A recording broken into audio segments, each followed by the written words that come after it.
Welcome to Essential Hayek. I'm Don Boudreau, professor of economics at George Mason University, senior fellow at the Fraser Institute, and blogger at Cafe Hayek. This video is part of the Fraser Institute's initiative to present the key ideas of F.A. Hayek in an easily accessible format. In this video, we explore one of Hayek's best-known ideas and perhaps his most profound insight, the role of prices in conveying information.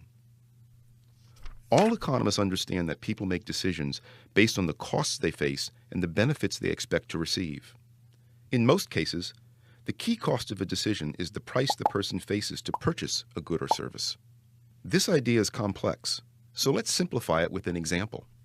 This is Sarah. Sarah loves coffee and prefers Colombian coffee, which she buys from her local grocery store. The local store usually sells her favorite coffee to her for $10. Sarah doesn't know any of the details or costs of how the coffee beans are grown, the irrigation at the coffee farm, how the beans are roasted, or how the coffee is transported to her store. All she knows is that her favorite Colombian coffee costs $10 and that it's worth it to her given the enjoyment she gets from drinking Colombian coffee. But what happens if bad weather in Colombia severely damages the coffee crop there? Bad weather and crop damage mean fewer coffee beans from Colombia, and that results in the price of Colombian coffee going up. So when Sarah next goes to her local grocery store, she finds that the price of her favorite Colombian coffee is now $20. Sarah doesn't know why the price went up, nor does she need to know why.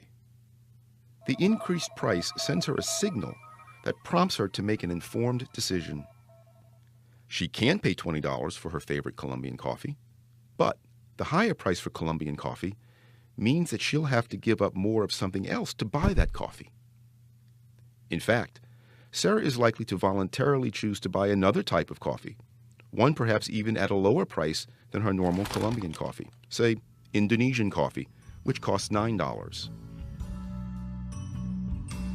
So even though Sarah doesn't have any of the information about why the price of Colombian coffee changed, she makes the same decision, based purely on the change in price that she observes in her grocery store, that she would have made had she known that a weather disaster in Colombia destroyed much of that country's coffee crop.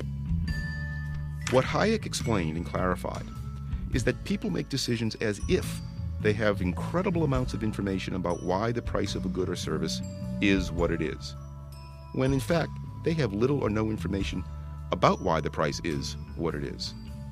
They simply know what the price is, and that is sufficient to prompt each of us to act as if we know vast quantities of facts about economic reality that we can't possibly really know. To learn more and download Essential Hayek for free, visit www.essentialhayek.org.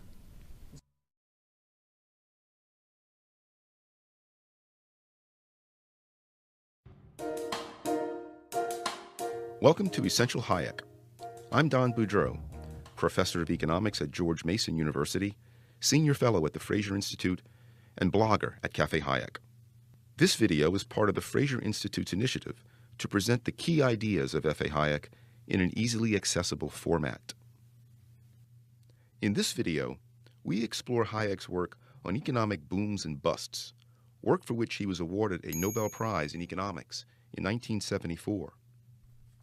One of Hayek's key observations was that when governments interfere in the economy, it results in people acting in ways that are not sustainable, which ultimately leads to booms and then, inevitably, busts. Let's simplify this idea with an example. This is Brian.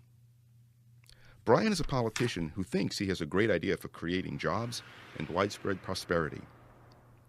With the best of intentions, Brian convinces his government to support companies so that they can develop and build factories to sell chocolate-covered pickles.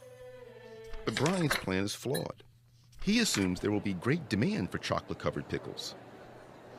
But if there truly were great demand for chocolate-covered pickles, the pickle industry would naturally respond and build factories to cover pickles with chocolate, all without the government's assistance. So what happens when there is no real demand by customers for chocolate-covered pickles? The resources provided by the government, whether in the form of direct support like subsidies or indirect support like loan guarantees, distorts the economy by encouraging people to make bad decisions. In this case, to use resources to make chocolate-covered pickles. As the lack of demand for these pickles becomes apparent, businesses must adjust by retooling or even scuttling factories, adjusting their production lines, changing their distribution networks, etc. All of these things mean idle resources in the short term as businesses adjust to the reality of the market. The challenge is to ensure that producers have the knowledge and the incentives to produce goods and services that people want. Government interference, such as through subsidies or, especially importantly, by manipulating the money supply, obscures that knowledge by distorting prices. This interference, by initially causing producers to tool up to produce things that consumers don't really want, inevitably results in producers having to tool down and readjust in order to better meet true consumer demands. The core insight from Hayek on economic booms and busts is that government interference, even when done with the best of intentions, changes people's behavior by changing incentives and changing signals in the market. These changes result in investments that are not sustainable and which ultimately lead to recessions or busts. To learn more and to download Essential Hayek for free, visit www.essentialhayek.org. Every day as a consumer, you interact with and perform minor miracles, and yet you probably don't recognize them as such. If you think about them at all, you might consider them as nuisances or as obstacles. But while they're largely unappreciated, these small things actually make our modern lives possible. What am I talking about? Prices. The prices we pay every day for goods and services. You might think they're just the unfortunate cost of getting something you want, but they're much more than that. When you learn about the vast amounts of information contained within every price, each one becomes a marvel, a wonder that helps coordinate the billions of choices of multitudes of people into a productive and dynamic economy. Let me explain. Think about, say, ketchup.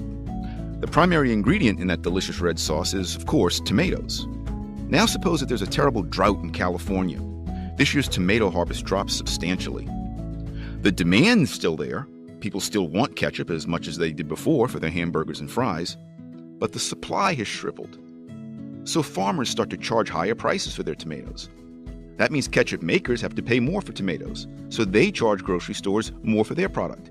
And so in turn, grocery stores charge higher prices for ketchup to consumers. The important point here is just how customers respond. A few of them won't care much about the higher price and they'll continue to buy as many bottles of ketchup as before. But most consumers will care. They'll switch to mayonnaise or to mustard, or just go without condiments altogether. And that's actually a good outcome given the drought.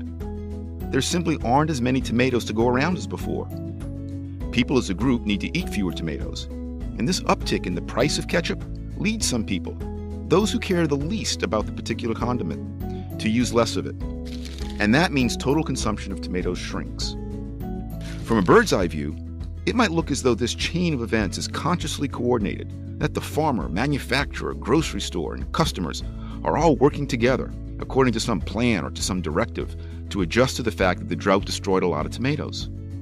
But of course, we know they aren't. There's no Bureau of Condiments ordering people to hold the ketchup.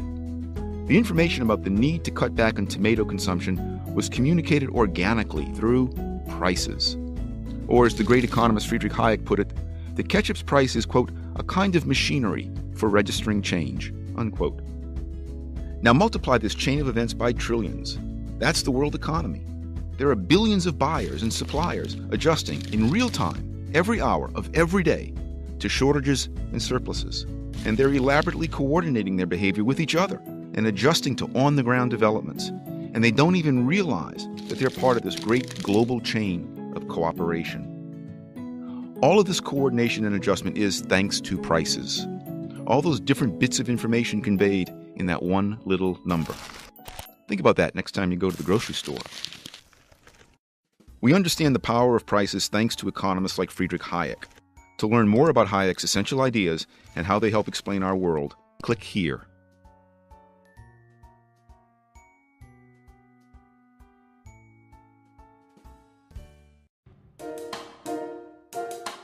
Welcome to Essential Hayek. I'm Don Boudreau, professor of economics at George Mason University, senior fellow at the Fraser Institute, and blogger at Café Hayek.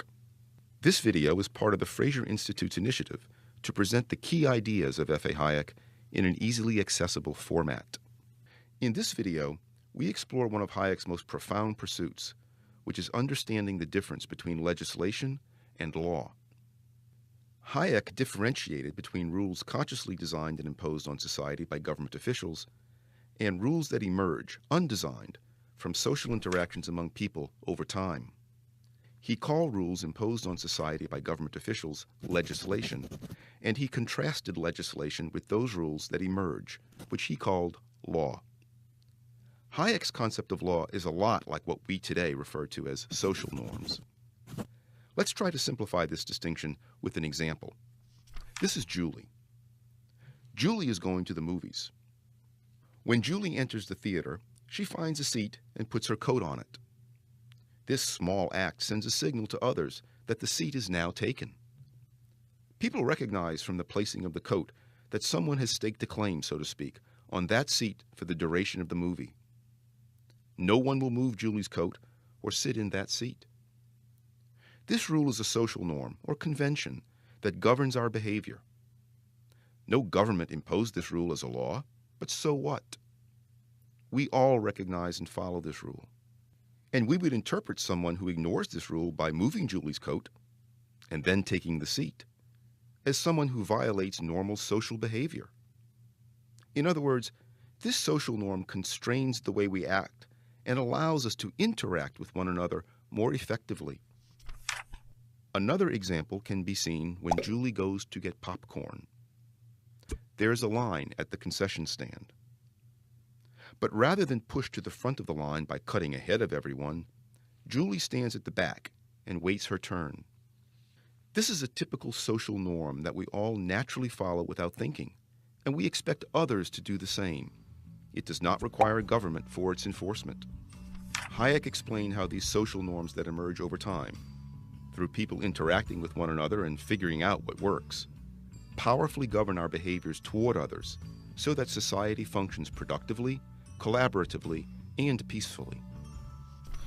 To learn more and download Essential Hayek for free, visit www.essentialhayek.org.